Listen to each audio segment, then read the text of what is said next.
हमारे मथुरा में एक मुस्लिम भक्त हुए, उनका नाम था दादर रहमान। एक मुस्लिम परिवार में उनका जन्म हुआ।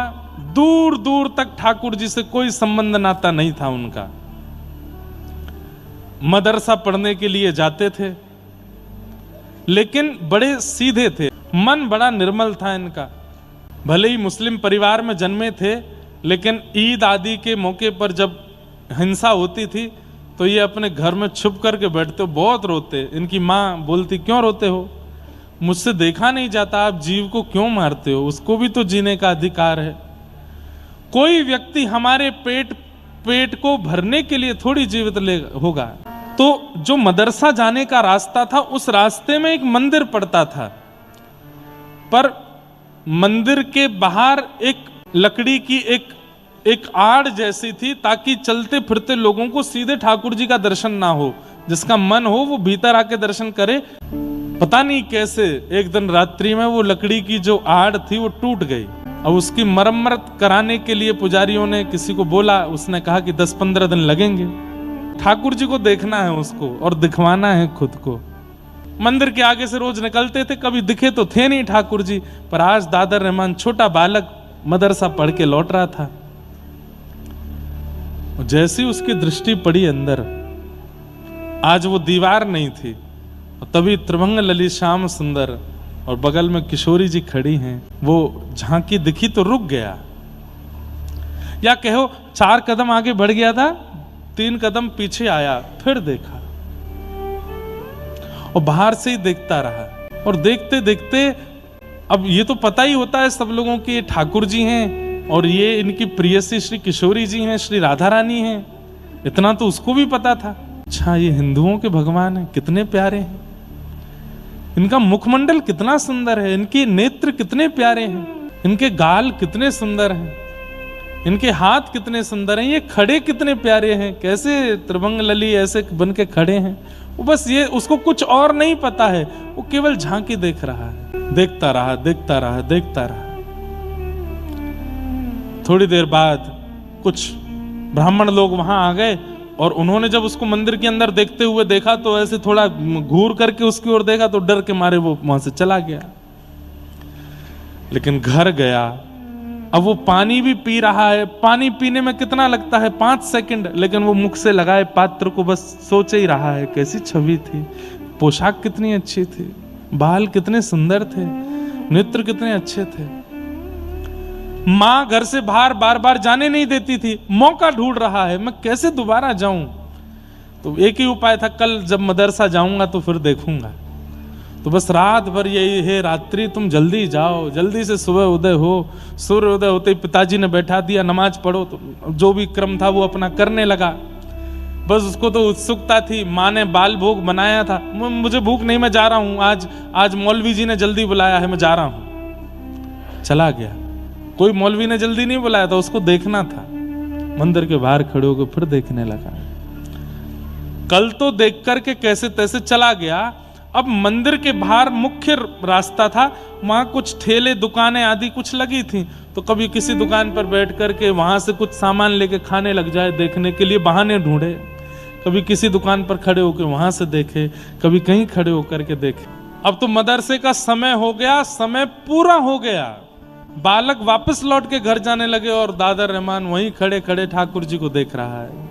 एक इनके चाचा का बेटा था, उसका नाम था कासिम। उसने आकर के देखा, हे तू आज वहां नहीं आया? मौलवी जी पूछ रहे थे। तो अपने आंसू पोंछे, आंखें लाल पड़ी थी। नहीं कुछ नहीं, बस ऐसे ही थोड़ा बुखार था। बुखार था तो घर पे होता, तो यहां क्या कर रहा है? बाजार में घूम रहा है। कासिम को बुलाया, बोले इधर आओ, मुझे ना कोई अच्छा लग गया है। और क्यों लग गया है मुझे नहीं पता है। अब मुझे डर भी लग रहा है कि कहीं ये अच्छा लगना बुरा तो नहीं है। बोले कौन अच्छा लग गया है? अपने बगल में अपने चाचा के भाई को, बेटे को खड़े, कासिम को खड़े करे, बोले वो अच्छा लग गया है। सामने देखा जैसे त्रिभंग ललित श्याम सुंदर। कासिम बोला, अरे बाप रे, तू क्या कर रहा है? तू इसको देख रहा था सुबह से? बोले हाँ। अरे, बोले पाप लगेगा, चल यहां से। लेकर के गए, बोले कि इसका पता नहीं चलना चाहिए तेरे पिता को और मेरे पिता को। घर में किसी को भी पता चला तो हम लोगों को काट दिया जाएगा, मार दिया जाए, तुझे पता नहीं है कितना बड़ा अपराध है ये। बोले इसमें अपराध क्यों है? वो कितने सुंदर हैं, तूने देखा उनको? उनके मुख देखे, उनके गाल देखे, नेत्र देखे, कितने सुंदर हैं। और उनकी जो प्रियसी राधा रानी, उनकी तो मैं क्या कहूं, वो कितनी सुंदर थी। ये सुंदर हैं तो ये देखने में क्या अपराध हो सकता है? कासिम बोला देख खबरदार, तू खुद कुछ कर रहा है अपराध, मुझसे भी करवाएगा, नहीं करना, नहीं देखना, मैं घर पे नहीं बताऊंगा, लेकिन कल से मत करना ये सब।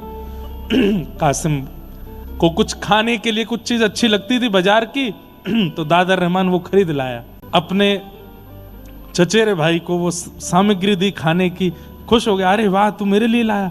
बोले कि मैं तुझे एक शर्त पे दूंगा। बोले क्या?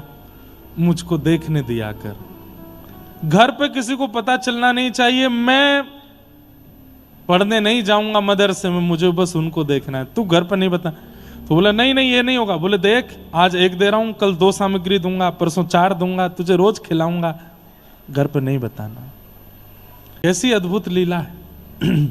तो कासिम घर पे ना पता चले इसकी पूरी व्यवस्था करता था। वहां जाके मौलवी जी को रोज बोल देता था वो तो बीमार पड़ा है, उसको तो कुछ पेट में दिक्कत हो गई है, उसको ऐसा हो गया है वैसा हो गया है, इसलिए वो नहीं आ रहा है।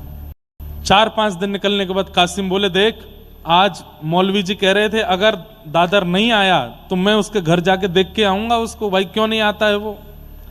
तो दादर रहमान दूसरे दिन चला गया पढ़ने। 4-5 दिन बाद तो मौलवी जी ने बैठाया, बोले कहाँ था तू, क्या था, क्या कर रहा था? तो सब उसने झूठ वूठ बोल के किया। अचानक से उसने पूछ लिया, बोले मौलवी जी एक बात बताइए। बोले क्या? एक काफिरों के भगवान को अगर देख लेते हैं तो उससे कुछ होता है क्या? तो मौलवी जी बोले ऐसा क्यों पूछते हो तुम, देखा है क्या तुमने?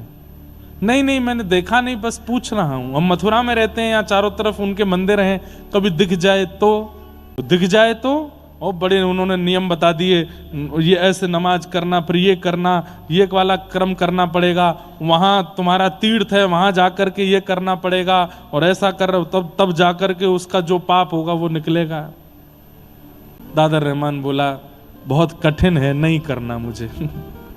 मैं देखने में ही राजी हूं, ज्यादा से ज्यादा पापी लगे, मरने के बाद जहन्नुम में जाना पड़ेगा। बोले मरने के बाद ही तो जाएंगे, जब तक जीवित हूं तब तक देख लेता हूं, जहन्नुम ही तो जाना पड़ेगा, देखना नहीं छोड़ पाऊंगा। कासिम ने एक दिन कहा, बोले देख तेरा बहुत ज्यादा हो गया है ये, तू रोज रोज यहाँ खड़े खड़े, और तू रोने लग गया आजकल, तुम्हारा रोता रहता है, ऐसे में ठीक नहीं है, मैं तेरे पिताजी को बता दूंगा। बोले मत बताना, बहुत मारेंगे और दर्शन करना बंद करवा देंगे, मुझे बहुत अच्छा लगता है इनको देखना। बोले मैं बताऊंगा। और कासिम ने जाकर के घर पर बता दिया कि दादर रहमान एक मंदिर के बाहर खड़े होकर दर्शन करता है। ये नहीं बताया रोज करता है, बस इतना कह दिया कि आज किया था, मैंने देख लिया था। इतना मारा पिता ने, इतना मारा कि हाथ की चमड़ी उधर गई। दादर रहमान बोले तू इनके भगवानों को देखेगा, ऐसा करेगा, ये करेगा, रोते रहे। घर में बंद कर दिया। बोले अब तू नहीं जाएगा पढ़ने के लिए। माँ ने समझाया, बोले कि हम मथुरा में रहते हैं, यहाँ चारों तरफ हिंदू ही हैं, अगर किसी की संगति में आकर के उसने गलती कर दी तो आप इतना क्यों मार रहे हैं उसको? तो उन्होंने समझाया, बोले 1-2 दिन नहीं करूंगा ऐसा तो ये बिगड़ जाएगा, करने दो। माँ पूछती है पानी पियोगे? बोले नहीं। भोजन करोगे? बोले नहीं। दर्द हो रहा है तेरे हाथ में लग गई? बोले नहीं। तो फिर? माँ आंखों में दर्द हो रहा है। बोले क्यों? उनको देखना है।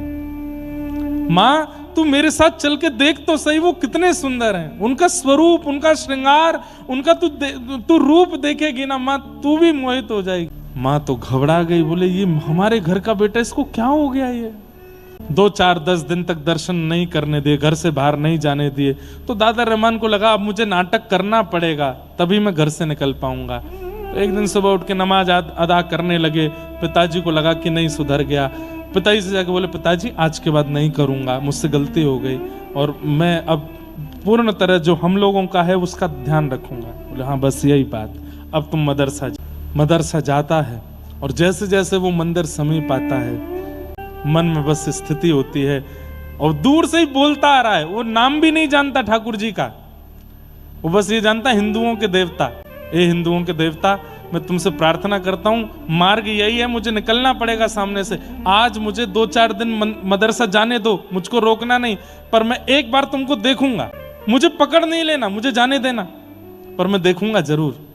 जैसे ही आया सामने और बड़े डर डर के देख रहा है, और जैसे ही देखा फिर रुक गया, वहीं देखता रहा। देखते देखते आंखों से आंसू, अब तो रोने लगा हाथ जोड़ के कि मैं ये बीच मझधार का कैसे हो गया हूं, मुझे या तो वहीं रहने दीजिए या यहां रख लीजिए, ये बीच में मेरे पिता मुझे मार देंगे। मेरे साथ क्या हो रहा है? पिता को पता चला था कि आज गया है पढ़ने के लिए, तो पीछे से देखने के लिए गए मौलवी से बात करने के, तो रास्ते में ही दिख गया। और जब उस स्थिति में देखा तो सोचो, पहले पता चलने पर जब खाल उधेड़ दी थी तो अब क्या किया हो। इतना बुरा बर्ताव किया, इतना मारा कि बस प्राण नहीं निकले। पूरा मुख सूज गया, हाथ सूज गए, पैर सूज गए, और तब भी रो रहे हैं दर्द से नहीं कि मैं उनको देखे बिना रह नहीं पा रहा। और वो अपने पिता को समझा रहे हैं, इसमें मेरा कोई वश नहीं है पिताजी, पता नहीं क्यों मेरे नेत्रों को वो सुहा गए। मौलवी बुलाए, झाड़ फूंक करने वाले बुलाए, तंत्र मंत्र करने वाले बुलाए कि हमारे बेटे पर कोई ऊपर का साया है, ये उनके देवता को देखता है। इतने सारे तावीज पहना दिए, गले में हाथों में गंडे पहना दिए, पैरों को सांकर से बांध करके घर में रखा कि वहां चला ना जाए। तंत्र मंत्र वाले आ गए, झाड़ फूंक करने वाले आ गए। अब तो स्थिति ये हो गई, बिना नाम जाने, बिना कोई यज्ञ तप जप जाने, कुछ नहीं पता है प्राप्ति के लिए करना क्या पड़ता, कुछ भी नहीं आता है, लेकिन बैठे बैठे बस हंस रहे हैं। पूछते हैं तंत्र मंत्र करने वाले, कौन है तेरे सिर के ऊपर, कौन है?